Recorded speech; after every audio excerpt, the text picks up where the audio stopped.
We begin this hour with the growing concerns in this country and overseas about what could happen next after America's military strikes on Iran. Overnight, the Iranians launched more missiles at Israel, but so far, Tehran has not targeted any U.S. sites.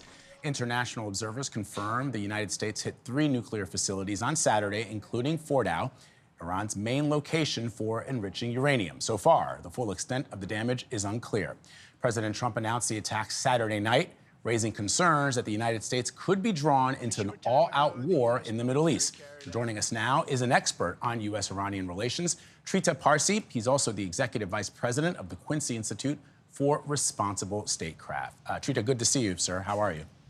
Good to see you. All right, so let me ask you about what President Trump called a spectacular military success. That's a quote.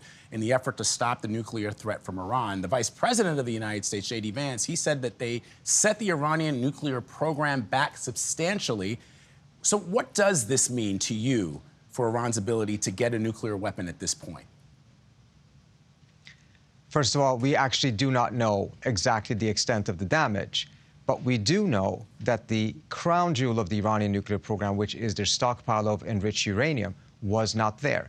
As long as that is not destroyed, you actually have not really set back the program because facilities can easily be rebuilt. And if the Iranians were to choose to go in a military direction, which they had not chosen to do, at least not prior to these attacks, they could do so at a much smaller site, much more difficult to detect. I frankly think that what has been done here more or less guarantees that Iran will be a nuclear weapon state 5 to 10 years from now. How so? Because the determination to pursue a nuclear deterrence has now dramatically increased on the Iranian side. The U.S. intelligence itself has been completely solid on this for quite some time. The Iranians had not made a decision to weaponize their program. After this attack, that decision likely will be changed at some point. It may not happen immediately. But after being attacked by a nuclear weapon state, such as the United States and Israel, it is inconceivable that the debate in Iran will not shift towards weaponization. There's still opportunities to prevent that from happening, but that depends on actual diplomacy, not military action. So one of those opportunities, the United States, before these strikes, was negotiating with Iran. Do you think it is then possible to have the Iranians back at the negotiating table with the United States in good faith? It's going to be very difficult. After you bomb a country, they're not necessarily going to be more eager to talk to you, particularly mindful of the fact that the bombing took place in the midst of negotiations.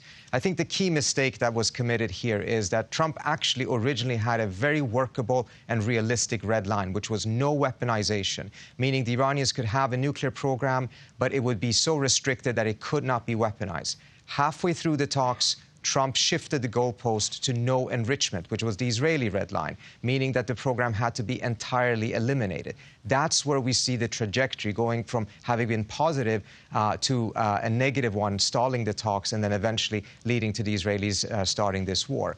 Had Trump stuck to his original American red line, I believe he actually would have had a framework agreement with the Iranians by now. So, Trita, before we go, let me just ask you, President Trump yesterday intimated that he might be open to regime change. There's been some mixed messaging on that. How crucial is it for the Ayatollah to stay in power versus coming to the negotiating table and ending nuclear ambitions?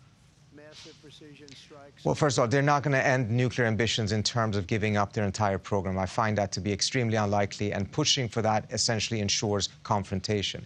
Regime survival is obviously the absolute top priority for the Iranians. The more the president hints that regime change is the American objective, the more likely it will be that the Iranians believe that the only chance for their survival is to actually fight back rather than to negotiate.